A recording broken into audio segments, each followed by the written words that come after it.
ألا لله الدين الخالص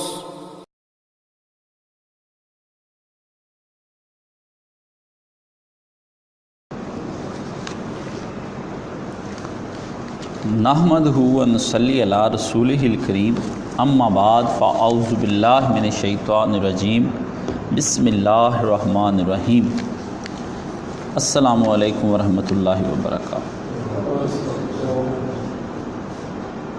کاشف صاحب سورہ اسراء کی 3 آیات کی وضاحت فرما دیں، اور اے پیغمبر جو وحی ہم نے تمہاری طرف بھیجی ہے، قریب تھا کہ یہ کافر لوگ تم کو پھسلا دیتے تاکہ تم اس کے سوا اور باتیں ہماری نسبت بنا لو، اور اس وقت تم کو وہ دوست بنا لیتے، اور ہم تم کو ثابت قدم نہ رہنے دیتے تو تم کسی قدر ان کی طرف مائل ہونے ہی لگے تھے۔ اس وقت ہم تم کو زندگی میں بھی دگنا اور مرنے پہ بھی دگنا عذاب کا مزہ چکھاتے، اور پھر تم ہمارے مقابلے میں اپنا مددگار نہ پاتے۔ میرے عزیز گرامی، قرآن مجید کی یہ آیات اس قدر سخت ہیں اور اس قدر اللہ رب العزت کی اس کے اوپر جو تنبیہانہ اور زور ہے نا کہ بندہ لرز جاتا ہے۔ میری اور آپ کی تو کوئی جگہ ہی نہیں، ہم کس کھیت کی مولی ہیں۔ آقا دو عالم صلی اللہ علیہ وآلہ وسلم کے اوپر تبلیغ کا اس قدر ذمہ داری اللہ پاک نے ڈالی کہ اللہ نے فرمایا وَوَضَعْنَا عَنْكَ وِزْرَكَ الَّذِي أَنْقَضَ ظَهْرَكَ، کمر ہی ٹوٹ چلی تھی تیری، دوری ہو گئی تیری کمر نبی۔ اللہ نے کوئی چھوٹی سی بات فرمائی۔ پیغمبر پر جو ذمہ داری نا تبلیغ کی، بات پہنچانے کی، تبلیغ کے یہ معنی نہیں جو تبلیغ آپ کرتے ہیں میں کرتا ہوں، یہ تبلیغی جماعت کرتی، چھوڑیں، یہ تو تبلیغ کا کوئی بہت چھوٹا پہلو جو آپ اور میں کرتے۔ تبلیغ کا سب سے بڑا کہ ایسی بات ان تک پہنچائی جائے اور ان کے دلوں میں اتار دی جائے کہ ان پر کسی قسم کا کوئی بہام نہ باقی رہ جائے، نہ عقلی، نہ منطقی، نہ قلبی، نہ ذہنی، کچھ بھی نہ رہ جائے۔ ابلاغ حق اور ابلاغ تامہ، ایک ہوتا ہے ابلاغ حق کرنا کہ کسی بات کو، حق بات کو پہنچانا، ایک ہے ابلاغ تامہ، اس قدر ابلاغ کر دینا کہ کمی کوئی نہ رہ جائے۔ اللہ نے فرمایا ہے نبی علیہ السلام، آپ علیہ السلام کے اوپر جو میں نے کہا بلغ ما انزل علیک، پہنچا دیجئے جو آپ کے اوپر میں نے وحی کر دی ہے۔ یہ دنیا کا مشکل ترین کام تھا۔ ایک تو یہ بات ہو گئی، لیکن اس کے بعد جب بندہ اپنی بات کو پہنچا رہا ہوتا ہے نا، اس دوران وہ اس قدر اکتا جاتا ہے لوگوں کے سوال جواب، بحثیں، مناظرے، ٹھٹھے، استہزاء، لوگوں کا مذاق، طرح طرح کی باتوں کا جواب دے کر ان کا اس کے اوپر تانے دے دے کے اس کو تو مجنون، پاگل، کانوں میں انگلیاں لے لینا، ڈھول بجانے شروع کر دینے، اس کا مذاق اڑانا، ٹھٹھا اڑانا۔ اخیر بندے کے ذہن میں آتا ہے یار میں کوئی نہ نرمی کر کے دیکھوں، شاید یہ میری بات مان جائے۔ اللہ نے اپنے پیارے نبی صلی اللہ علیہ وآلہ وسلم کو کہا کہ حق بات میں کسی قسم کی مداہنت نہیں کرنی، ان کے ساتھ ہاتھ ملانا ہی نہیں حق بات پہنچانے میں۔ یہ نہیں کہ کچھ تم ہم تمہاری مان لیں، کچھ تم ہماری مان لو، نہیں، ان کو تیری ہی ماننی پڑنی۔ اس لیے کہا ان کنتم تحبون اللہ فاتبعونی یحببکم اللہ۔ مومنوں تم بھی سن لو کان کھول کر، کافروں کی تو بات دور کی ہے، تم مومنوں کو بھی میں بتا دوں کہ ایمان لانے کے بعد اگر تم نے اپنی مرضیاں کی نا، کسی صورت میں بھی تم کو نبی علیہ السلام کی تم نے پیروی چھوڑ دی، اطاعت آپ کی چھوڑ دی، یہ کوئی محبت نہیں، میں نہ محبت تم سے کرنی، نہ مجھے کوئی شوق ہی ہے تم لوگوں کا کہ میں تم سے محبتیں بڑھاتا پھروں، نہ، تم لوگوں کو اگر میری رضا چاہیے، مجھ سے میں چاہتی ہو کہ میں تمہیں پیار کروں، محبت کروں، تم پہ رحمتیں اور برکتیں، شفقت اور فضل کروں، صورت اس کی ایک ہے اور آخری ہے کہ وہ تمہیں نبی پاک صلی اللہ علیہ وسلم کی پیروی کرنی پڑ جائے گی۔ کافروں اور مومنوں کو کوئی صورت ہی نہیں کہ اللہ کے پیارے نبی صلی اللہ علیہ وسلم کو کوئی رعایت ان کو دے دی، نہیں، سب کو اپنے آپ کو کل کا کل دین کے تابع کرنا پڑے گا۔ ادخلوا فی السلم کافہ، اسلام میں پورے پورے داخل ہو جاؤ۔ یہ آدھے باہر اور آدھے اندر، یہ اللہ کو تمہارا کوئی اسلام قبول نہیں، اپنی تم مرضی کر ہی نہیں سکتے۔ یہ جو تبلیغ تامہ ہے نا اور ابلاغ حق، یہ اللہ تعالیٰ نے کسی صورت میں برداشت نہیں کیا کہ کسی صورت میں ان کے ساتھ کوئی ہاتھ ملایا جائے یا مداحنت یا نرمی کی جائے ان لوگوں کے ساتھ، یہ کوئی نہیں۔ اللہ نے کہا کوئی کمزوری نہیں دکھانی کہ یہ چلو اتنی سی آج منوا لیں باقی کل منوا لیں گے۔ فرمایا یہ کوئی بات ہے دین؟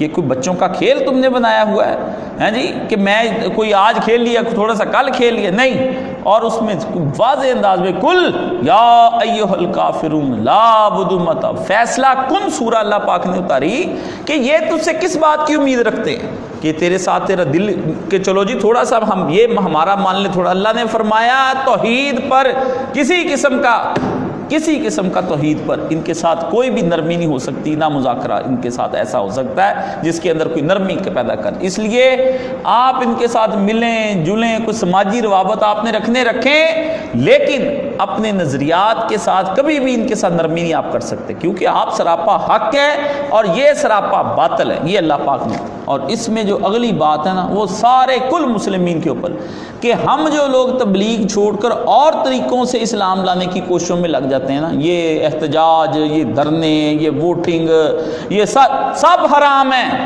کسی صورت نہیں۔ اللہ کہتا کچھ نبی تو ان سے مان لے، کچھ یہ تیری مان لے، کوئی صورت نہیں۔ اللہ نے کہا دین پہنچانے کا صرف ایک ہی ہے کہ مکالمہ ہوگا اور دلائل ہوں گے، بس۔ سننی ہے بات سن لو، نہیں سننی نہ سنو، نکل جاؤ۔ ورنہ رسول خدا صلی اللہ علیہ وسلم وہاں پہ صحابہ کو لیتے دھرنا دیتے خانہ کعبے کے باہر، نکالو ان بتوں کو، ہم نہیں مانتے۔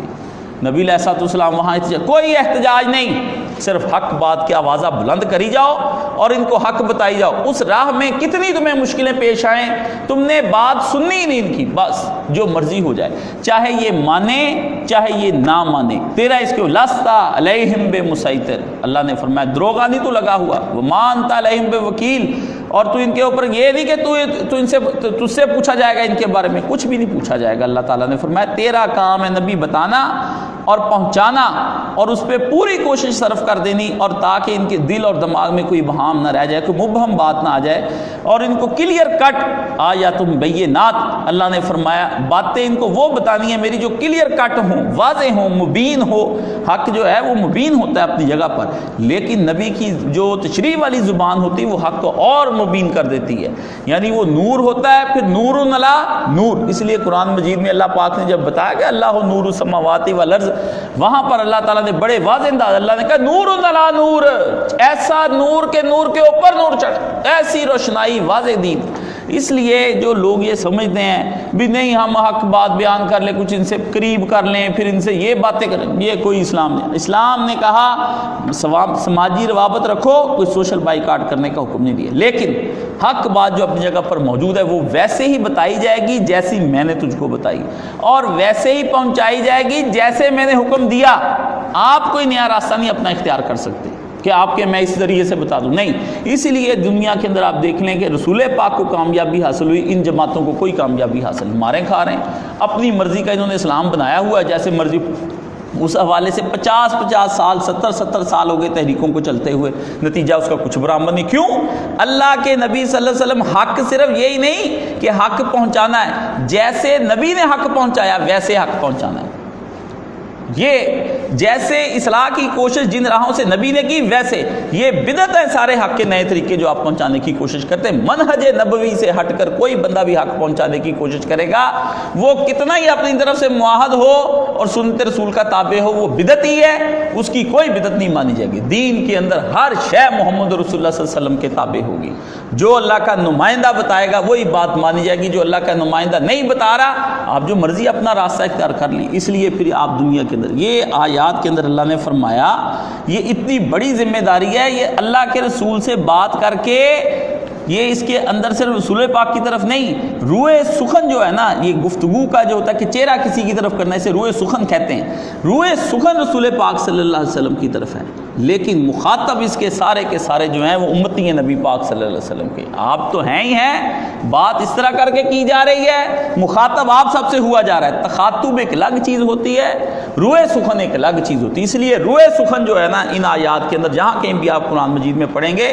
وہ صرف رسول خدا صلی اللہ علیہ وسلم نہیں، باقی مخاطبین جو ہیں وہ بالکل اس کی الگ جگہ پر ان کا ذکر کیا گیا. اللہ نے فرمایا دوہرے عذاب دوں گا یہ راہوں کو چھوڑ گئے. اور آپ دیکھ لیں دوہرے عذاب ہو رہے، پھر ان کو نیچے نیچے نیچے نیچے معیار بنانا پڑتا ہے، نیچے ہی آئی جاتے ہیں. اخیر ایک وقت آتا ہے جو آتا ہے جماعت میں شامل ہوتا چلا جاتا ہے.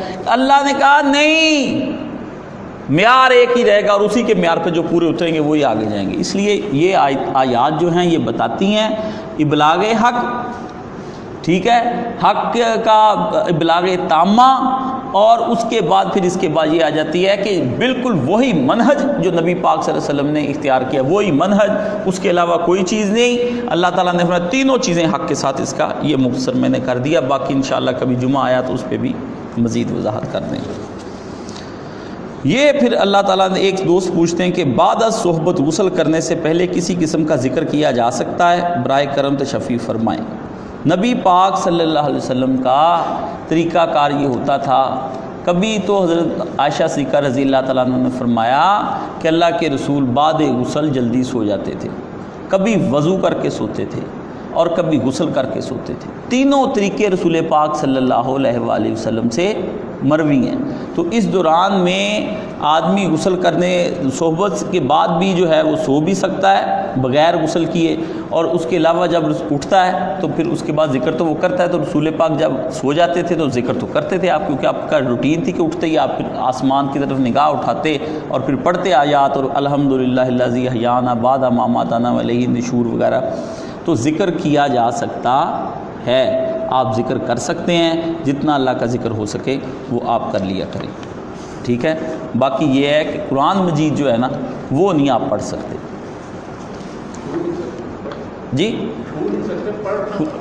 ہاں نہیں، چھو تو جو ہے نا وہ ساتھ میں کوئی غلاف ہو نا. علماء کا کہنا ہے کہ ڈائریکٹ غلاف والا جو ہے نا وہ نہیں کام. آپ جو قرآن مجید کو بھی جو پکڑ رہا ہے تو آپ نے کسی غلاف کے ذریعے سے، کوئی ضرورت پڑ گئی تو آپ اس کے ذریعے سے. جنبی جو ہے یہ قرآن مجید سے دور ہی رہے. آیات بھی نہیں پڑھی، جنبی نہیں پڑھ سکتا. لفظ دو یاد رکھ لے، ایک ہے طاہر ہونا آدمی کا، پاک ہونا، مثلا بالکل وضو ٹوٹا ہوا ہے بندہ پاک ہے. ایک ہے حالت جنابت. پاک ہونا جو ہے اس حالت میں باوضو نہ ہو، باوضو ہونا، ٹھیک ہے. اور اس میں آدمی دیکھتا ہے کہ باوضو نہیں بے وضو ہے تو اس میں قرآن مجید پڑھ سکتا ہے، لیکن پاک ہے. ادھر ہے نہ پاک ہے، نہ پاک، نہ ہاتھ لگا سکتا ہے، نہ پڑھ سکتا ہے، کچھ بھی نہیں کر سکتا. دعائیں پڑھ سکتا ہے، وہ سارے ذکر اذکار کرے، اپنی دعائیں کرے. ہاں جی وہ ساری، وہ میں نے تبھی کہا نا قرآن مجید کا معاملہ بالکل الگ ہے، قرآن مجید نہیں کر سکتا. جی قرآنی دعاؤں کو علماء نے کہا ہے کہ ان کو قرآنی دعائیں سمجھ کے نہ پڑھے، بطور دعا سمجھ کے پڑھ سکتا ہے، نیت اس کی یہ. ڈاکٹر عبد المسعود صاحب پوچھتے ہیں اپنے نوافل میں قیام کو لمبا کرنے کے لیے کیا ایک ہی صورت کو بار بار دہرایا جا سکتا ہے؟ جو لوگ بہت سی قرآن آیات نہیں جانتے وہ لوگ چند صورتوں کو بار بار پڑھ سکتے ہیں، واضح فرمائیں. جی ہاں، آپ ان صورتوں کو دوبارہ سے بار بار جو ہے وہ پڑھی جا سکتی ہیں. ایک آدمی سمجھتا ہے کہ یہ جو ہے پہلی رکعت کے اندر اس کو 10 صورتیں یاد ہیں، 5 پڑھ لی، اگلی میں پھر 5 پڑھ لی. باقی اگر بار بار بھی پڑھتا ہے نا، اب دیکھیں قل هو اللہ احد جو ہے اسی کے ساتھ بھی وہ اپنی رکعتیں ختم کرتا چلا جاتا ہے، تب بھی اس کی ساری قبول ہی قبول ہے. کہیں اس کی کوئی ممانعت نہیں. اللہ کے پیارے نبی صلی اللہ علیہ وسلم نے کہیں اس کی ممانعت نہیں. صحابہ اکرام رضوان اللہ اجمعین جو ہے نا کبھی ایسا آیا نہیں کہ ان کا کہیں سے، کیونکہ وہ تو قرآن کے بڑے حافظ ہوتے تھے، ان کو یاد ہوتا تھا. لیکن ممانعت اللہ کے رسول صلی اللہ علیہ وسلم نے نہیں فرمائی. اس کے اندر ایک میں بتا دیتا ہوں، وہ حدیث بڑی کام کی ہے. بھی ایک صحابی ہوتے تھے، وہ ہر صورت کے ساتھ قل هو اللہ ملاتے تھے، ٹھیک ہے. صورت پڑھی اس کے ساتھ قل هو اللہ. اس کا مطلب اللہ کے رسول اگر ہوتی تو آپ علیہ السلام منع کر دیتے اس آدمی کو.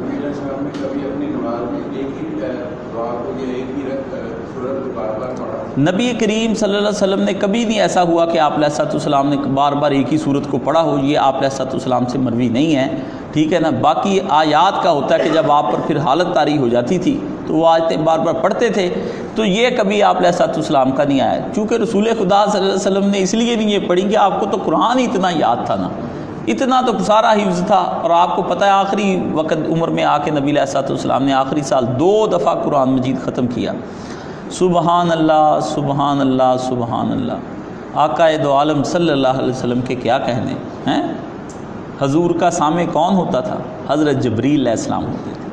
حضور پاک کہتے ہیں جبریل مجھ سے قرآن مجید آ کے سنتا ہے۔ اللہ نے حفاظت کے لیے دنیا کا سب سے بڑا فرشتہ نبی پاک صلی اللہ علیہ وسلم کو لگا دیا، جبریل کو ہر بات نبی، اور آپ نے فرمایا اس سال وہ آیا ہے اور اس دفعہ اس نے مجھ سے 2 دفعہ قرآن مجید سنا۔ صحابہ تاڑ گئے سارے، بھی معاملہ کچھ اور ہے، نبی آپ دنیا سے جا رہے ہیں۔ اس لیے جو بچے ہیں نا وہ پوچھتے جی قرآن مجید پورا ہے کہ نہیں، یہ تو عثمان نے بعد میں اکٹھا کیا، حضرت ابو بکر نے۔ بیٹا آپ لوگ کن باتوں میں پڑے ہوئے ہیں؟ رسول پاک صلی اللہ علیہ وسلم بالکل اسی طرح 2 جلدوں میں بند کر کے اپنی امت کو پورا قرآن مجید بتا کے، سنا کے، پڑھا کے، اس کی آیات، اس کی تفسیر، کوئی شے رسول پاک نہیں چھوڑ کر گئے، سب کچھ بتا کر گئے۔ اور یہ جو قرآن مجید چھپتا ہے یہ پورے کا پورا وہی ہے جو رسول پاک صلی اللہ علیہ وسلم نے بھی۔ باقی ساری مسلم میں آئے، بخاری میں آئے، ساری روایتیں جھوٹی ہیں، شیعہ کے پاس اچھا، سنی کے پاس، کسی کے پاس کوئی روایت ٹھیک نہیں، سب اس کے اندر روایات کے اندر ذو فضو چاہے بخاری مسلم کے اندر آتی ہے، وہ ان کی پرے کا کے برابر بھی اہمیت نہیں ہے۔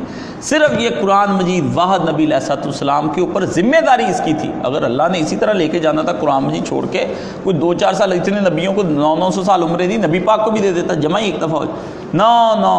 اور اس کی بڑی دلیل میں آپ کو دے دوں، رسول پاک صلی اللہ علیہ وسلم نے صحابہ کرام کو منع کر دیا اپنی زندگی میں کہ دشمن کے علاقے میں قرآن مجید لے کر کوئی نہ جائے، کیونکہ وہاں کوئی پتہ نہیں کہ وہ قرآن مجید کی بے حرمتی کر ڈالیں۔ اگر تھا ہی نہیں، وہ کاغذوں پتوں پہ لکھا ہوا تھا، لے کے کی جاندے سی وہ پتے؟ توبہ توبہ توبہ توبہ، کیا کرتے پھرتے ہیں یار۔ وہ سب کو قرآن مجید تھا، کئی فارمیٹ میں تھا، یہ مانیں آپ کہ کئی قسم کی چیزیں تھیں۔ کچھ کے پاس ہڈیوں، بڑی بڑی ہڈیوں پہ لکھا، اونٹ کی ہڈیوں پہ لکھ لیتے تھے وہ قرآن مجید، ان کے پاس نئی صفحے تھے۔ کچھ لوگوں کے پاس کھالیں تھیں، کچھ ہرن کی کھال کے اوپر لکھ لیتے تھے، ان کی جلیوں کے اوپر کچھ لوگ لکھ لیتے تھے۔ عربوں کے پاس یہ فن تھا، ان چیزوں کو سکھا لیتے۔ آج بھی ہرن کی جلی ہوتی، میں اس کے اوپر تعویذ لکھ کر دیتا ہوں لوگوں کو، بڑا بہترین تھی ان کے اوپر کاغذ قلم کے مار۔ اور یہ جو تھا کاغذ بھی تھا حضور پاک کے، وہ خط مل گئے تم کو جو آپ نے لوگوں کو بھیجے تھے، ہیں ان خطوط پہ PhD ہو گئی ڈاکٹر محید اللہ کی، یہ نہیں ملا ہے۔ نبی پاک خط لکھے بھی، کاغذ اگر تصور ہی نہیں تھا تو کاغذ پھر کہاں پہ؟ کاغذ بھی موجود تھا، قلم بھی موجود تھا، دوات بھی موجود تھا، لکھتے بھی صحیح تھے، اسی طرح نقطے سکتے سب کچھ لگتا تھا، کسی نے کوئی کام نہیں کیا۔ اعراب بعد میں لگے ہیں، نقطے شقتے سب لگے، یہ بھی نظریہ بھی نقطے بعد میں لگے نہیں، سب کچھ حضور پاک تیار کر کے اپنی امت کو قرآن مجید دے کر گئے، اور کوئی بہام نہیں نبی نے اس کے پہنچانے میں رکھا۔ یہ باتیں جو میں نے ابھی آیتیں پڑھی، اس سے پتہ چلتا ہے اگر یہی تھا، حضور کو لے گئے، بکری کھا گئی۔ وہ پچھلے دنوں ایک کہتا ہے وہ اپنا علی نقوی، کیا یار اس نے جہالت پھیلائی کہ روایت صحیح ہے؟ روایت صحیح کہاں پہ کہ داخلہ داجن، وہ داخل ہوئی بکری اور وہ کھا گئی؟ ابن بالکل جھوٹی روایت ہے، کچھ بھی نہیں اس کی اہمیت ہے۔ تو کوئی بکری نہیں کھا کے گئی، بالکل قرآن مجید ٹھیک تھا۔ جن کے ہاں بکری کھا گئی ان کے قرآن مجید میں کوئی کمی ہوگی، ہمارے ہاں بکری کو آئی ہی نہیں، یہاں بکری، یہاں بالکل قرآن مجید جو ہے وہ پورے کا پورا اللہ نے بنا دیا ہے، اس لیے ہم نے بکری سے قرآن مجید نہیں لیا۔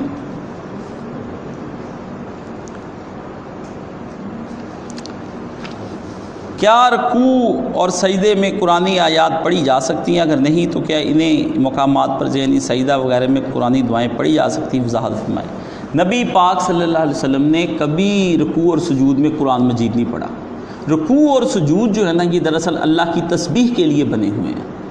بہت مزے کی، کبھی وقت آیا تو یہ رکوع کا میں بتاؤں گا بھی رکوع کیا چیز ہے۔ اللہ اللہ، رکوع ہی نہ ہوتا تو کائنات کی آدھی مخلوق کے اوپر ہماری کوئی حیثیت ہی نہ رہ جاتی۔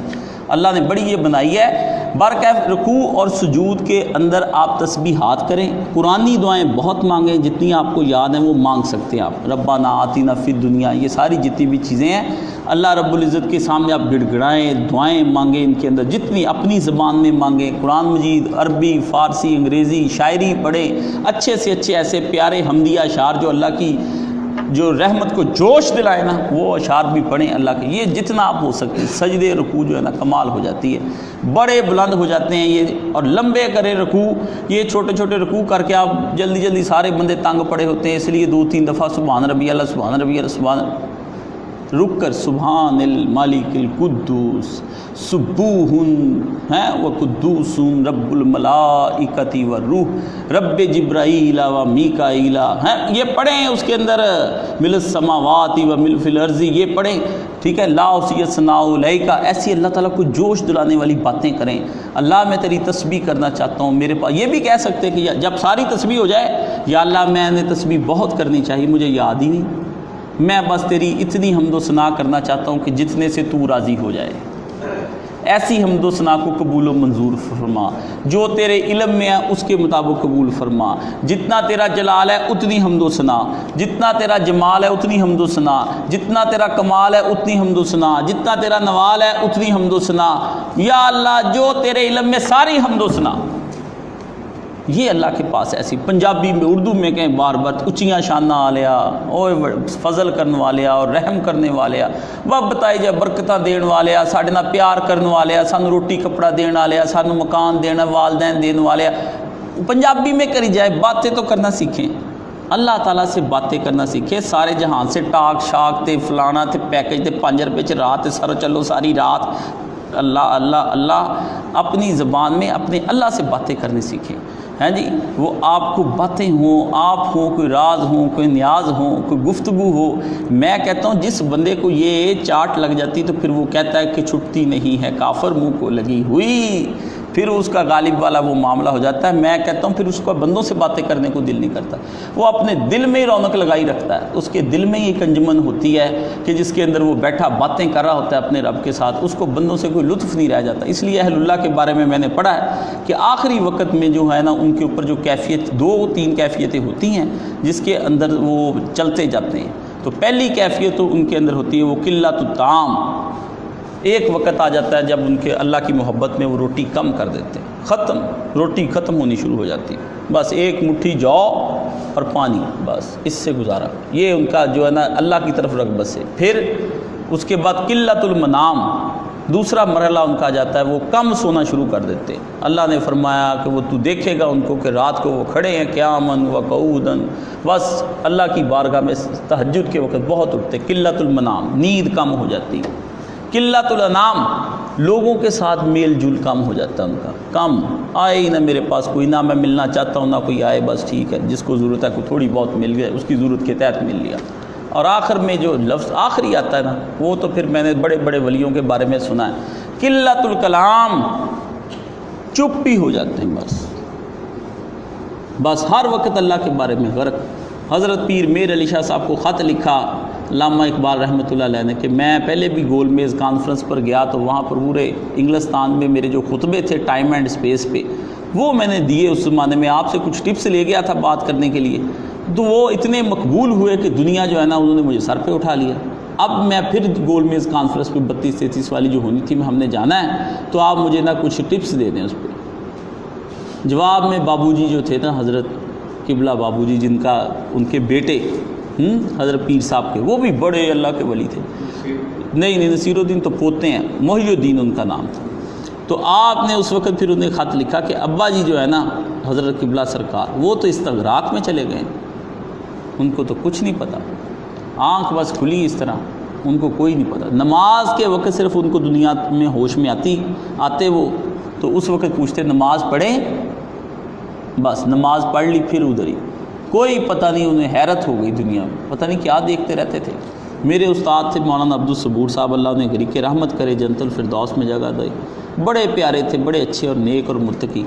کہنے لگے جب میں صوفی عبداللہ مرحوم مامو کانجن والے جو اہل حدیث تھے ان کے بارگاہ میں جب پہنچا تو حضرت صوفی صاحب جو ہے نا وہ آنکھیں بند کر کے بس بیٹھے ہوئے تھے، تو دنیا آس پاس بیٹھی تھی، صوفی صاحب بالکل جو ہے نا خاموش ہو گئے تھے آخری عمر میں۔ تو انگریزوں نے آپ کو جو ہے نا وہ آپ کے جو خصیے تھے وہ ان کو دبا کے آپ کو بے اولاد کرنے کی کوشش کی اور بڑی سزا سخت دی۔ میر المجاہدین جو تھے آپ بالا کوٹ کے چلے آ رہے تھے آخری میر، تو جب میں ان کے پاس گیا تو بڑی دیر بعد انہوں نے آنکھ کھولی تھا تو میں نے دیکھا مخمور ان کی آنکھیں، سرخ اس کے اندر ڈورے، پتہ نہیں ایسے جیسے ابھی کسی سے ملاقات کی تو اس کا نشہ چڑھا ہوا۔ بس پوچھا کہاں کیسے آئے ہو؟ کہتے میں نے بتایا میں ایسے ہیں۔ بس انہوں نے ایک آدھ دم بتایا، انہوں نے کہا یہ کر دیا کرو، چونکہ عملیات کا ان کو شوق تھا تو کہنے لگے ایک بس وہی دم کرتے، جن بھی نکل جاتے، ہمارے سامنے انہوں نے دم کیا، اسی وقت جو بچھو جو لڑا ہوا تھا اس کا زہر نکل گیا، چھوٹے چھوٹے تھے ہم، آدھے سر قدم، میں تو ان کے پاس جاتا رہتا، بڑے نیک متقی پرہیزگار، وہ صوفی صاحب، نام بھی لکھنا نہیں آتا تھا صوفی صاحب کو، اپنا بس اللہ سے ان کی لو لگ جاتی، قلت الکلام، پھر وہ اللہ سے گفتگو کرنے لگ جاتے ہیں نا، جو ان کو پھر بندوں سے بات کرنے کا مزہ نہیں رہ جاتا۔ اس لیے جو لوگ مناظروں میں آخری عمر تک گم رہتے ہیں نا، یہ دین سے دوری ہو جاتی ہے۔ اللہ مجھے بھی ان مناظروں سے جعلی سے دور فرمائے۔ بندے کو جی تو چاہتا ہوتا ہے کہ میں جواب دوں، اس کو چپ کرا دوں، بات نہ آئے اس کو بولنے، یہ بالکل شیطانی گھوڑے پہ سوار ہوتا ہے جو آدمی سے، وہ نفس کے گھوڑے پہ سوار ہے، اس کو نہیں کرنا چاہیے یہ کام۔ کیا جماعت کے اندر امام کے پیچھے قرآن ہاتھ میں تھام کر سنا جا سکتا ہے؟ مہربانی فرما کر رہنمائی۔ بلا شبہ اگر کوئی ایسی نماز ہو رہی ہے اور آپ قرآن مجید جو ہے امام کا سننا چاہتا ہے، کوئی آدمی سامنے ہے اس کی کوئی غلطی کے لیے، تو یہ کام ہو سکتا ہے۔ باقی جن بندوں کو قرآن مجید جو ہے وہ ضرورت ہی کوئی نہیں ہے، وہاں پہ سامنے ہوتا ہے رکھا ہو، اس لیے کہ قرآن مجید تاکہ کوئی غلطی ہوئی امام کی پکڑ لے، باقی سارے نمازی تو ضرور قرآن مجید پکڑنا ہے، وہ چپ کر کے سنیں امام کا، ایک سامنے ہوتا ہے جس کو وہ اپنا کر سکتا ہے یہ کام۔ قرآن مجید خود بھی ہاتھ میں پڑھ کے صبح کی تہجد کی نماز بھی پڑھ سکتا ہے، پڑھ لے، ہاتھ میں قرآن مجید پکڑا ہو، اپنی تلاوت جاری رکھے۔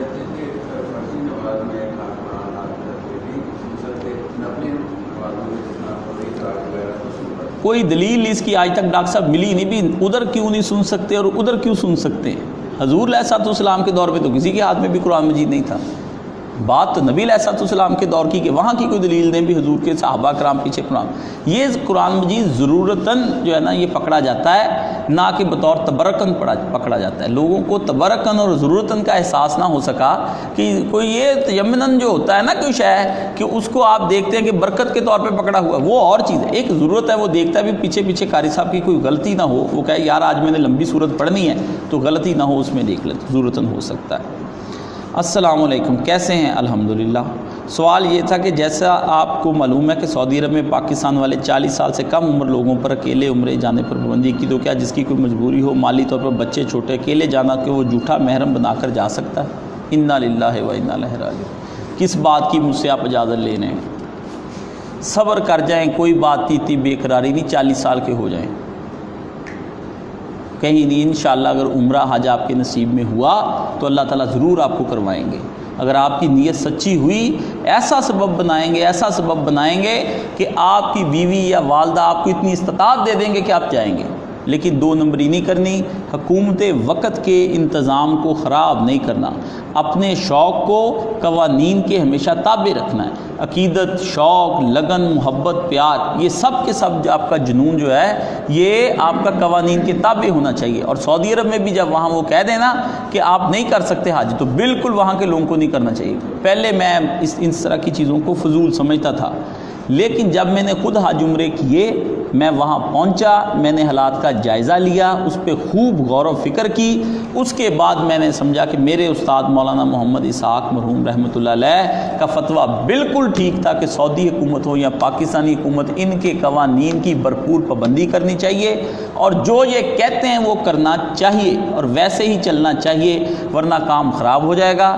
امیر وقت کی اطاعت آپ کے اوپر لازم ہے، اگر آپ اپنے امیر وقت کی اطاعت جو ہے وہ اس سے نکلتے ہیں تو آپ کو کوڑے لگیں گے بالکل شرعی احکام کے، چاہے امیر وقت فاسق ہے، فاجر ہے، کچھ ہے، وہ آپ کو شرک کا حکم نہ دیتا ہو، وہ آپ سے کوئی بدعتیں زبردستی نہ کراتا ہو، باقی امیر وقت جو ہے اس کی ہر بات آپ کو ماننی پڑے گی، ہر حالت میں ماننی پڑے گی۔ آپ دیکھیں کہ حضرت معاویہ کے دور میں یزید بھی کئی دفعہ حج کا امیر بن کے گیا ہے، تو اس کی سب کو پتہ تھا وہ فاسق ہے، ٹھیک ہے۔ بڑے بڑے لوگ، حضرت حسین بھی جو ہیں یزید کی قیادت میں جنگ جہاد کرنے کے لیے گئے ہیں، جدھر لگا دیا تو اس کی قیادت میں گئے امام حسین پہلے۔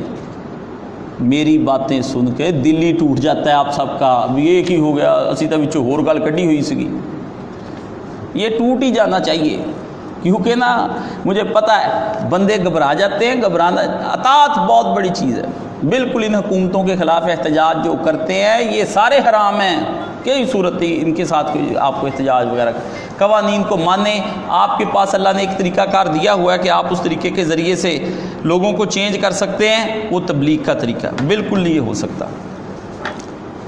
باقی اللہ آپ کو عمرہ عطا فرمائے۔ یہ عمران بھائی تھے سرگودا سے، یہ ان کا سوال تھا۔ اللہ تعالیٰ عمران بھائی بات سمجھ لیں، انشاءاللہ اللہ آپ کو حج کرائے گا۔ میں اللہ سے دعا کرتا ہوں اللہ تعالیٰ سب مومنین کو اپنے گھر جانے کی توفیق عطا فرمائے اور سب کو مبرور حج اور عمرے عطا فرمائے، جس کی وجہ سے یہ قیامت والے دن اللہ سے بڑا اجر کے پائے۔ سفر کی کس نوعیت میں روزہ مؤخر کرنا جائز ہے اور کس قسم کی بیماری میں روزہ مؤخر کرنا جائز ہے؟ میرے عزیز گرامی، سفر جو ہے ایسا جس کو آپ سمجھتے ہیں کہ شہر سے باہر جا رہے ہیں تو اس میں آپ نے روزہ چھوڑ دینے کی اجازت ہے، رکھ لینے کی بھی اجازت ہے، دونوں۔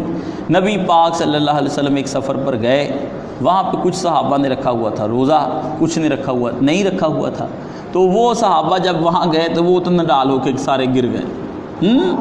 وہ جو دوسرے صحابہ کرام تھے نبی پاک صلی اللہ علیہ وسلم کے، انہوں نے اٹھے، انہوں نے خیمے بھی لگائے، انہوں نے اونٹوں کو پانی بھی پلایا، ان کے لیے بھی سائے کا انتظام کیا اور صبر کام۔ حضور علیہ الصلوۃ والسلام نے فرمایا آج جنہوں نے روزہ نہیں رکھا تھا وہ روزے داروں پہ بازی لے گئے۔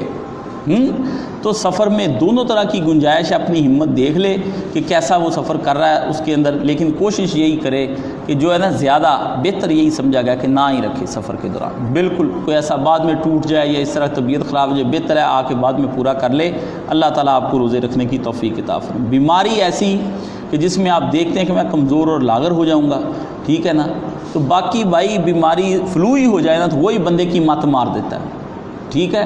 اس لیے آپ لوگ اپنے اپنے احوال کے پابند ہیں، یہ میری بات سن لیں۔ جو میں آپ کو نقطہ بیان کر رہا ہوں، کوئی شخص اس طرح خام خواہ کسی پہ فتوے نہ دیتا پھرے اور اس کے ساتھ بحثیں نہ کرے۔ ہر فرد اپنے احوال کا خود پابند ہے کہ میری استطاعت میں یہ روزہ رکھنا مناسب ہے یا نہیں۔ بیماری اور سفر اپنی حال دیکھنا ہے، اس حال کے مطابق، کیونکہ جواب آپ نے دینا ہے، میں نے نہیں دینا اللہ تعالیٰ کی بارگاہ میں۔ اگر آپ سمجھتے ہیں کہ یار مجھ سے نہیں تو نہیں رکھا جا سکتا، نہ رکھے، بالکل نہ کسی کو تانا دیں تم موٹے ہو، تم ہٹے کٹے ہو، تم جوان ہو، ابھی اس عمر میں تم نے کیا کر لیا، میں نہیں رکھ سکتا۔ آپ کو اپنی توفیقات الگ ملی ہیں، دوسرے کو توفیقات الگ ملی۔ جیسے سارے بندے ڈاکٹر نہیں بن سکتے، سارے بندے انجینئر نہیں بن سکتے، سب کو اللہ نے الگ الگ توفیقات دی۔ کائنات کا نظام چلانا ہے اللہ پاک نے۔ کچھ بندے اگر مزدوری والے نہ اللہ پیدا کرے تو مزدور کہاں سے لانے ہیں؟ ان کو ہڈ پیر اللہ تعالیٰ نے بڑے اچھے دیے ہیں، تو اس لیے اس چیز کو اگر مؤذن اذان پہلے دے دے اور ہم روزہ کھول لیں اور بعد میں معلوم ہو کہ ابھی وقت باقی ہے، تو کیا صورت میں روزہ دوبارہ رکھنا ہوگا یا کفارہ دینا ہوگا؟ بالکل کوئی روزہ دوبارہ نہیں رکھنا۔ کسی نے اس طرح کا کوئی ہلکا پھلکا اشتباہ ہو گیا ہے تو کوئی مسئلہ نہیں۔ مؤذن نے بھی اگر کسی اشتباہ میں آ کر کیا ہے تو قرآن مجید میں اور اللہ تعالیٰ نے انا سینا جو لفظ بولا ہے نا کہ جو ہم بھول کر لیتے ہیں وہ سارے معاف ہی معاف ہیں۔ یہ تو آپ روزہ کھولنے کی بات کرتے ہیں، پیارے بھائی بھول کر اگر کوئی کھا پی لے خوب اچھی طرح تو شریعت نے اس کو کہہ دیا تمہارا روزہ پورا ہو جائے گا۔ یہ تو پھر جو ہے وہ کوئی بھول بھال کر بیچارے نے کوئی ادھر ادھر روزے کو کرنا، اس لیے کوئی نہیں رکھنا۔ السلام علیکم، مولانا صاحب نے کہا تھا کہ مسلمان اور ڈپریشن کا آپس میں کوئی تعلق نہیں، ایسے حالات ہو جائیں تو ایک مسلمان کو ڈپریشن میں آ جائے تو ایسی صورت میں کیا کیا جائے؟ ڈپریشن میں آنا کوئی بڑی بات نہیں، کوئی بڑی بات نہیں، یہ بالکل فطری انسانی خاصہ ہے کہ اس کو ڈپریشن آئے، اور ڈپریشن آتا ہے بندہ کہتا ہے میں ڈپریسو نہ ہوں یا میں سٹریس میں نہ ہوں، ہاں جی میں فرسٹریٹڈ نہ ہوں، یہ سب ہیں فضول باتیں۔ خوف آنا بھی پوری بالکل فطری بات ہے، مجھے خوف نہیں آتا، میں ڈرا نہیں موت سے، نہ ڈرنا چاہیے ہر چیز سے، میں جی سانپ سے نہیں ڈرا، میں گولی سے نہیں ڈرا، نہیں، یہ ساری غیر فطری باتیں ہیں۔ جو لوگ اخلاق فاضلہ پہ کتابیں پڑھتے ہیں نا ان کو پتہ ہے کہ اخلاق فاضلہ کیا چیز ہوتی ہے، اس کے اندر پھر ابحاث ہوتی، تو ایک بحث شجاعت کی بھی آئی ہے کہ شجاعت کس شے کا نام ہے۔ شجاعت یہ ہے کہ ایک آدمی جو ہے وہ عقل کے تابع رہتے ہوئے کسی جگہ پر پوری قوت اور دلیری کے ساتھ جان لڑا دے، یہ شجاعت ہے۔ لیکن شجاعت سے نیچے اگر آ جائے تو وہ بزدلی ہے۔ اسلام کہتا ہے بزدل کو اسلام پسند نہیں کرتا کہ تو کمزور اور مداحنت دکھاتا ہے، پیٹھ پھیر کر بھاگ گیا میدان جنگ سے۔ ایک ہے تہور، یہ شجاعت سے اوپر کا منظر ہے، شجاعت درمیان میں کھڑی ہے، ایک ہے تہور، ایک ہے نیچے بزدلی، درمیان میں شجاعت۔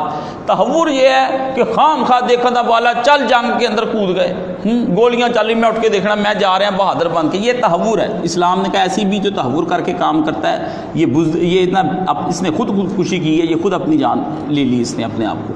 تہور بھی کر کے نہیں اسلام نے دکھانا۔ باقی اگلی بات سن لیں، خوف آتا ہے اذا ثانی اثنین اذا ہما فی الغار، جو قرآن مجید میں آیا۔ کیا کہا رسول خدا نے؟ لا تحزن ابو بکر کو ان اللہ معنا، غم نہ کر، ڈر نہ، اللہ ہمارے ساتھ ہے۔ تو آج صدیق کے قلب پر بھی یہ گزر گیا، اللہ اکبر کبیرہ، اللہ اکبر کبیرہ۔ صدیق کے دل پہ بھی یہ بات گزر گئی، ڈر، ڈپریشن، خوف یہ آتے، لیکن یہ مومن کے اوپر حاوی نہیں ہوتے، جو اصل شے مولانا فرمانا چاہتے تھے۔ مولانا اسحاق صاحب کو سمجھنے کے لیے بھی خود عالم ہونا ضروری ہے۔ ہر کوئی نہیں پھنے گاں پاس ان کے بیٹھا اس کو میں جی بہتا رہا، مولانا کو بہتا ہی رہا ہے باقی کام نہیں تم کر سکتے۔ اس بیٹھنا بھی مولانا کے پاس فن ہوتا تھا، ان کے وہ عالم تھے، مجتہد تھے، ان کو پتہ، ان کی آنکھ کے اشارے سے بعض اوقات بات سمجھ نہیں پڑتی تھی۔ اس کے اوپر، مومن کے اوپر وہ حالت ہے، اس کے اوپر حاوی نہیں ہوتی، آتی ہے لیکن حاوی نہیں ہوتی۔ مومن کو پتہ ہے یہ حالت آئی ہے، یہ جس رب کے حکم سے آئی اسی رب کے حکم سے چلی بھی جانی ہے، اس لیے وہ فوری طور پر رجوع اللہ کرتا ہے۔ انابت اللہ جو ہے نا، یہ اس کا فوری طور پر جب ہو جاتا ہے تو پھر اللہ تعالیٰ سے وہ دعائیں مانگتا ہے، استدعائیں کرتا ہے۔ پکارا نہیں مومن نے، متا نصر اللہ، آ نہیں گئے سارے کے سارے۔ اس وقت اللہ نے فرمایا چیخیں نکل گئیں ان سب کی، کہاں اللہ کی مدد گئی؟ آگے حضرت خباب نبی پاک صلی اللہ علیہ وسلم کے پاس، اللہ کے رسول کب مدد آئے گی؟ آپ نے فرمایا اس سے پہلے تو دیکھ کتنی قوموں کے ساتھ کیا ہو گیا۔ تو ڈرے ہیں سارے لوگ، ڈر، خوف، یہ سب فطری چیزیں ہیں۔ باقی جو آپ پڑھ کے نا کتابوں کے اندر اس کو خوف نہیں آیا، اس کو ڈر نہیں آیا، یہ بکواسیات ہیں، یہ سب جھوٹ ہے۔ بڑے بڑے لوگ کہتے ہیں مجھے خوف نہیں آتا، پر جب جاتے ہیں پھانسی کاٹ پہ تو ٹانگیں کانپنی شروع ہو جاتی ہیں، جب کن پٹی پہ بندوقیں رکھتے ہیں سب بالکل ٹھیک۔ یہ جب تک آپ ہی حاوی ہوتے ہیں نا اس وقت تک ہی بہادر ہوتے ہیں، اس کے بعد ساری بہادری بہدری نکل جاتی، جب نیچے آتے ہیں پتہ لگ جاتا ہے اسی وقت، ٹھیک ہے۔ تو یہ جو ہے ڈپریشن آتا ہے، لیکن مومن رجوع فوری طور پر اللہ کی جانب کرتا ہے، اس کو پتہ چلتا ہے، وہ کہتے اس کے بچے بھی بیمار ہوتے ہیں، نقصان بھی اس کو ہوتا ہے، کاروبار برباد اس کے ہوتے ہیں، پھلوں میں نقصان ہو جاتا ہے، کھیتیاں اجڑ جاتی ہیں، بیٹے مر جاتے ہیں، بہت کچھ ہوتا ہے، بیماریاں اس کے اوپر حملہ آور ہو جاتی ہیں، لیکن اس میں سب سے قیمتی متاع جو ہے نا وہ رجوع اللہ۔ میں مولانا مرحوم کے زمانے میں ایک بہت دفعہ بیمار ہوئے تھے، ایک دفعہ وہ تشریف لائے ہاسپٹل میں، تو میں نے ان سے یہ گزارش کی، میں نے کہا یہ جو بیماری آتی ہے نا اس میں رجوع بڑا ہوتا ہے میرا، اس سے پہلے تو میں کوئی اللہ کو اتنا یاد نہیں کرتا۔ کہتے ایک گل تھا تجھے بہت وڈی پھر نعمت مل گئی۔ میں نے کہا بڑا رجوع ہوتا ہے، بڑا اتنا مزہ آتا ہے اور جی چاہتا ہے بیماری رہے۔ اس کے بعد وہ مزہ نہیں آتا اللہ سے بات کرنے کا، کیونکہ بیماری میں توبہ، دعائیں، اللہ ہٹا دے، اللہ ہٹا دے، اللہ ہٹا دے، جب بندے پہ پڑی ہوئی ہوتی نا پھر بڑی بندہ چیخو پکار کرتا ہے، کہتے یہ تو بہت بڑی نعمت ہے۔ تو یہ بہت بڑی نعمت ہے اللہ تعالیٰ کی۔ اللہ تعالیٰ آپ کو اور جو ہے نا یہ ڈپریشن سے دور رکھے اور مامون اور محفوظ فرمائے۔ باقی دعا کرتے رہنا چاہیے، یا اللہ پاک ہمیں بیماریاں نہ اخلاقی، نہ روحانی، نہ جسمانی، نہ قلبی، نہ ذہنی کسی کی آزمائش میں نہ ڈالنا۔ افلاس، بھوک، فقر، سب سے تنگیوں سے دور ہی رکھنا۔ ہم وہ بندے نہیں کہ تیری ان آزمائشوں پہ پورے اتر آئیں یا تیری ان سزاؤں کو جھیل سکیں۔ یہ بھی ساتھ کہنا ہے آزمائش اپنے آپ کو پنے کا ولی نہ بنا لیا کرے ایک منٹ میں میری تے آزمائش آئی ہے، آزمائش نہیں کہ یا اللہ یہ میرے گناہوں کی پاداش میں جو تو پکڑ لیتا ہے نا مجھے اس طرح نہ پکڑا کر۔ اور میں آپ کو ایک اور بھی بات بتاؤں، ٹپ لے لیں مجھ سے، ایسی چیزیں جو ہے نا وہ پھر سر دست آ جاتی۔ جب بھی دعا مانگا کرے نا یا اللہ میرے گناہوں کو معاف فرما، ساتھ اس کے کہنا کہ یا اللہ بغیر کسی سزا کے۔ بعض اوقات گناہ معاف ہوتے ہیں لیکن ساتھ پھر سزائیں مل کے معاف ہوتا ہے۔ بیماریاں دے کے اللہ کہتا ہے بیماری میں نے گناہ جھاڑ دیتا ہوں، اللہ بغیر سزائے دیے معاف فرما، بغیر رسوا کیے معاف فرما۔ یہ ساری دعائیں ساتھ کی، سزا والی بات لازمی کیا کریں، بات چاہے تو سزا بڑی بیڑی میں، بڑی نیٹ اینڈ کلین دعا پوری کر کے منگیا کرو۔ مولانا صاحب برائے کرم ان دو الفاظ کے معنی مفہوم میں دقت محسوس ہوتی ہے، تشفیف فرمائیں۔ کافروا بآیاتنا کذبوا بآیاتنا، اللہ اکبر۔ کافروا کے تو مطلب یہی ہے کہ سیدھا انکار کر دینا، کہ نہیں ہم مانتے ہی نہیں، بس سننی ہی نہیں، بات سننی نہیں، یہ تو اس کے اندر کافروا تو یہ ہو گیا نا، بس وہ ہو گئے اور بس بھائی اپنے کو رکھ، وہ نکل گئے، یہ تو کفر ہے۔ کذبوا وجہ نہ بیٹھ کے سن لینی، اچھا تو پھر اللہ تہاڈا کہندا ہے کہ من ذلذی یقرض اللہ قرضا حسنا، کنے کے پیسے چاہیے تیرے رب نوں؟ ٹھٹھے، مذاق، سوال، تالیاں مارنی، ہنسنا ہے جی، اس سے روح گردانی، اس کے ادھر گر جانا، چودھری اللہ اج کل قرضہ مانگ رہا ہے، بڑا ہی بھکھا رب ہے انہاں دا۔ سنیا انہاں دا اللہ میاں اج کل مکھیاں مچھراں دیاں مثالاں دیندا، او یار اللہ میاں نوں شیر نہیں لبا، اللہ نے کہا کتب اللہ، اللہ نے لکھ لیا جو یہ کہتے ہیں، اللہ نے لکھ لیا۔ تیرا تو میں نامہ مال وڈا کر کے لکھا نا، ایک ہوتا ہے نا جب آپ لکھتے ہیں نا کمپیوٹر پہ تو وہاں فونٹ جو ہے نا عموماً 10 ہوتا ہے، لیکن اس کے سائز میں وہ کہتے ہیں اس کو 500 گنا بڑا آپ کرنا چاہے تو وہ زوم کر دیتے ہیں، تو وہ کر کے بٹن دباتے ہیں اتنا بڑا سائز ہو جائے۔ اللہ کا ایڈا وڈا کر کے میں لکھیا، اتنے بھی نہیں تیرا میں لکھیا، میں ایک پورا پہاڑ بنا کے جتے لکھا، جب میں یہی پاؤں کیا سی نا تو میرا اس ویلے یہ کذابو ہے۔ تو یہ کذابو میں یہ بھی ایک بات آ جاتی کہ دین کو اہمیت ہی نہ دینا۔ درس قرآن پاک ہو رہا ہے، گلی میں باتیں کر رہے ہیں، گھر میں شادی ہو رہی ادھر گئے ہی نہیں، یہ کذابو کے آگے کہ ترجیح ہی نہ دینا، یہ مومنین کا کذابو آ گیا، وہ کافروں کا کذابو آ گیا، یہ مومنوں کا کذابو آ گیا کہ ترجیح نہ دینا اللہ اور اس کے رسول کی بات کو، کہنا یہ ہوتا ہی رہتا ہے، ریکارڈنگ لے کے سن لیں گے کوئی گل نہیں۔ اللہ نے کہا مہندی کی ریکارڈنگ دیکھ لیں ہم بعد چ، یہ بھی تو ریکارڈ ہی ہو رہا، وہ نہیں ریکارڈنگ گناہ چ شامل ہونا ہے، نیکی ریکارڈنگ سننی ہے، میں کر لوں تیرا علاج، تیریاں میں سارے تیرے میں کر لوں، تو جڑا ایڈا بگڑیا ہوا ہے۔ بہن پوچھتی کہ ماہواری کے دوران کیا درود شریف پڑھنا گناہ ہے؟ قطعاً نہیں گناہ، ماہواری کے دوران باوضو ہو جایا کرو، ٹھیک ہے، اور جب نماز کا وقت آئے تو مصلی پہ بیٹھ کے پاک صاف ہو کے وضو کر کے بیٹھ کے اتنی دیر جتنی دیر تم نماز پڑھا کرتی تھی، 15 منٹ لگتے ہیں، اتنی دیر تسبیحات خوب کیا کرو، ٹھیک ہے۔ قرآن مجید کو تم ہاتھ نہیں لگا سکتی، لیکن قرآن مجید کو خوب پڑھا کرو تاکہ تمہاری عبادت کی جو عادت ہے وہ کہیں خراب نہ ہو جائے۔ اس لیے درود شریف تو کیا خود قرآن مجید بھی پڑھا جا سکتا ہے، ٹھیک ہے نا، ہاتھ نہیں آپ میری بہن لگا سکتی، اس کے لیے یہی ہے کہ کسی چیز کے ذریعے سے ورق پلٹ لے، یا اگر زبانی جس حافظہ بہن کو قرآن مجید یاد ہے وہ قرآن مجید پڑھ لیا کرے، یا کوئی چھوٹا بچہ یا کوئی بیٹی پاس بٹھا لے تو قرآن مجید کے صفحے الٹتی چلی جائے، چلو جی وہ۔ باقی ایک اور بات بھی ہے، علماء کا جو ہے نا مسئلہ بڑا پڑھنے کے قابل ہے کہ یہ جو ہے نا لفظ ان کو نہیں وہ ہاتھ لگا سکتی، جیسے میں لفظوں کے اوپر ہاتھ پھیرا ہوں، ان کو یہ جو ہے نا ادھر سے پکڑ کے کارنر سے جہاں لفظ لکھے نہیں ادھر سے وہ پلٹ سکتی ہے اس کو ایسے، ٹھیک ہے، یہ گھر میں جا کے خواتین جہاں لکھے نہیں، یہ سمجھا دیں اپنی اپنی خواتین کو۔ تو ہم نے دیکھا بچے ہوتے تھے تو گھروں میں دادیاں مائیں جو ہوتی تھیں وہ انہوں نے اپنا ایک چمچ یا کوئی چیز رکھی، اس سے جو قرآن مجید نا انہوں نے پلٹ لینا، یا کوئی انہوں نے کنگا بھی ایک رکھا ہوتا تھا صاف ستھرا کنگا، چلو اس کے ذریعے سے وہ اس طرح کر لیتی تھی۔ اللہ اللہ اللہ، مر گئیں وہ ساری مر گئیں، پتہ نہیں کہاں چلی گئی۔ مقدور ہو تو خاک سے پوچھوں کہ اے لئیم تو نے وہ گنج ہائے گرا مایا کیا کیے، مٹی میں چلی گئی وہ صورتیں، اب نظر ہی نہیں آتی، کہاں سے وہ ڈھونڈیں گے جن کو قرآن مجید پڑھتی تھی، ان کی صبح کے وقت مترنم آوازیں کانوں میں آتی تھیں، ہمارے دل کے جو پردے تھے ان کو وہ پھاڑتی تھیں، ہیں جی، قلب میں روح اور ہماری روح کے اندر نور پہنچاتی تھی۔ قرآن مجید سننا کوئی چھوٹی بات ہے؟